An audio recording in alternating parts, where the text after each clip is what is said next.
Afternoon, everyone. Conor Benn and this whole Conor Benn story. So today he has been cleared of any wrongdoing by the UK anti-drugs, anti-doping, doesn't really matter who, but cleared of any wrongdoing, meaning he would be essentially legally eligible if he applies for a license. He would get one, I'm assuming, as he's been cleared of any wrongdoing. First of all, let's talk about the strict liability thing. We kept hearing about the strict liability thing for ages. That seems to have now gone out the window. And leaving the strict liability thing aside, I'm just trying to work out in my head the mechanics of what's gone on here. And all I can imagine is that the guy who Conor Benn got to represent him legally, who's apparently very good in this field, doping scandals, sporting scandals, that sort of stuff is apparently very good. Now, I don't know if the fact that he's been found of any wrongdoing, because maybe part of the counter case by Team Ben was for the, and I'm sure it's not supposed to work this way. I'm just wondering if it has. Have they hit back and kind of said, okay? And again, this is the weird bit. This is leaving the strict liability out of the way.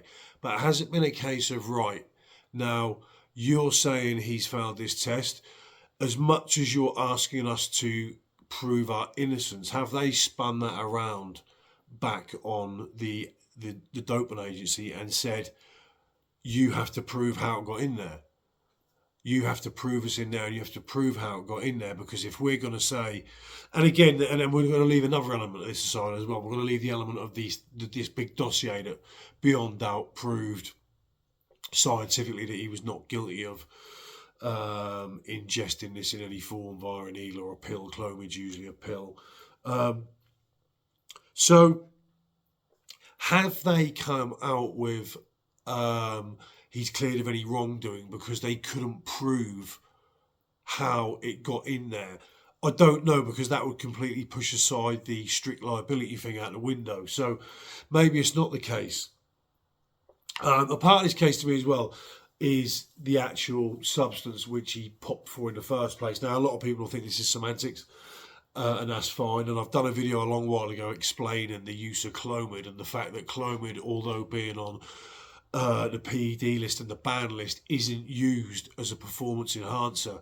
Many of you out there will know, if you know about this subject, Clomid is a PCT, a post-psychotherapy drug. So it's not used for performance enhancing on its own. It's used after the use of a performance enhancer to restore your levels of testosterone back to the normal levels. What we should see now, though, is we should see Conor Benn, now he has been cleared of all the wrongdoing. The reasons why we were told all this time that we couldn't see the dossier, we couldn't see the evidence, were because on the advice of a legal team and because of sort of legal precautions and this, that and the other, we couldn't see it. Well, now that's all out of the way, because now you've been cleared of any wrongdoing. So now you're clear to just throw that dossier out so we can all have a read, can't we? Because you're cleared now. You're cleared of any wrongdoing. And then we're down the road of licensing. He was suspended. Now, suspension isn't a ban, is it? Am I reading that right in terms of suspension and ban? The fact is, his license had run out and he didn't choose to renew it, did he? So he never lost his license. His license ran out, never chose to renew it. Obviously, he was never going to try and renew it through the period where they were all saying he was guilty. He was guilty of popping for clomiphene. So he wouldn't renew it, and he didn't renew it. And now he would be free to do so, I'm assuming. But where has this strict liability gone? The big two questions for me are, strict liability, where's that gone? Where's that gone? And in credit to Ben in one way, although this was handled really, really badly, even the WBC, surprise, surprise, old Mr. Suleiman, gave Ben an out, offered him an out through the whole egg ingestion excuse, which Ben didn't take. He said, no, I haven't, this isn't in me. And so, no, it didn't get me through eggs. It wasn't in me at all. This is a fit up, essentially. Um, Nonetheless, it was found there. It must have been found there. But is the issue that the people finding him guilty haven't been able to prove, you know, how he was guilty? I don't know. We could use an analogy. Let's say you were caught in possession of a certain amount of cash. I don't know. The prosecution tried to say it was proceeds of crime, but couldn't prove you had that cash via proceeds of crime. So sort of the case would probably fall apart and you may be NFA'd. I don't know, just a bit of a wild analogy, but it's such a mess, isn't it? And where will Ben stand on the fact that Ben was very vocal about the fact that he would never fight for the board again, he wouldn't fight in the UK again? This is going back over a year. This is very early on when they were hanging him out to dry on this. And kind of rightly so if guilty. And I was a Ben fan. I liked Conor Benn. I still do quite, a lot of people, especially when he got in the ring, after Eubank's last performance, there's a lot of hate on Conor Benn. That's how the madness of crowds work. I don't mind Conor Benn. Do I believe he's a drug cheat or not? Whether you believe the fact that clomiphene was in there and he took it knowingly or not, the worrying thing is like I said before, the reason for taking clomiphene. The reason for taking clomiphene would be to reduce your testosterone levels back up to their normal level after being suppressed from a course of anabolics. So that's worrying. We're yet to hear a reason why, if that was in his system, which we're sort of to believe it was, why it was there. Certainly now would be the time where you could come out and say, this is the reason, because now you've been cleared, as I said before, cleared of any wrongdoing. Just a real fucking mess. Just a real mess, and you wonder how you get to these situations in a so-called professional sport. One of the worst regulated sports in the world, isn't it, really? The sport we love.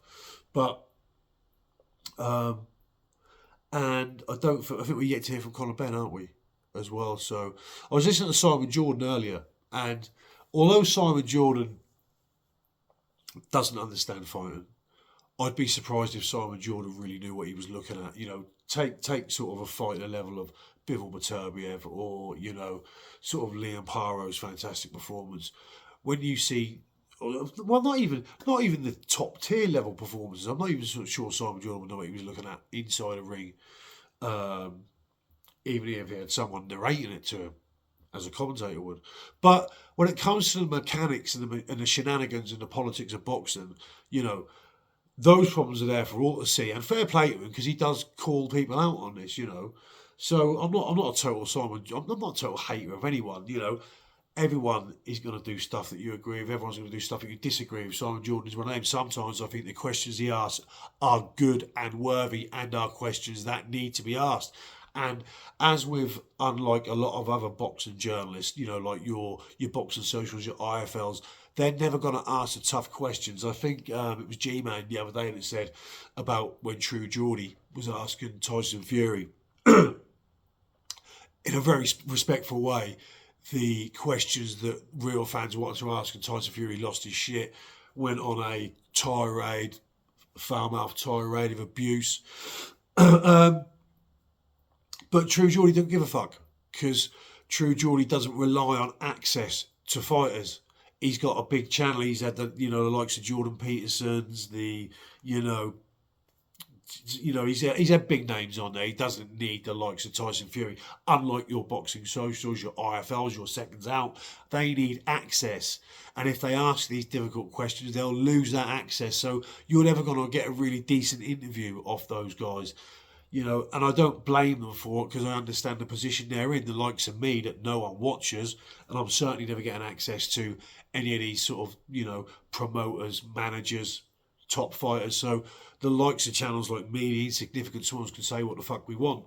Now Simon Jordan's in a unique position where TalkSport boxing has become such a kind of a big outlet, and as they cover fights on radio, they have their boxing shows, and they cover their sport kind of indefinitely. Yes, they've been banned from events, but essentially they're probably always going to get back the people they're upset to some degree, even if it's an interview via the phone in the studio or something like that. So Simon Jordan has got a bit more license because his platform is so big.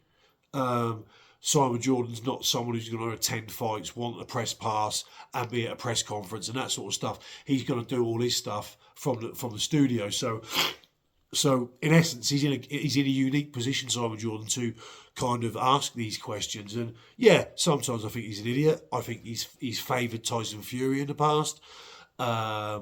He seems to be in favour of Ben Shalom at the moment, but regardless, some of the stuff he does is actual decent journalism at times. He does ask questions that need to be asked and are worthy. And he's got some front, Simon Jordan. He will say he doesn't really care who he upsets anymore, does he?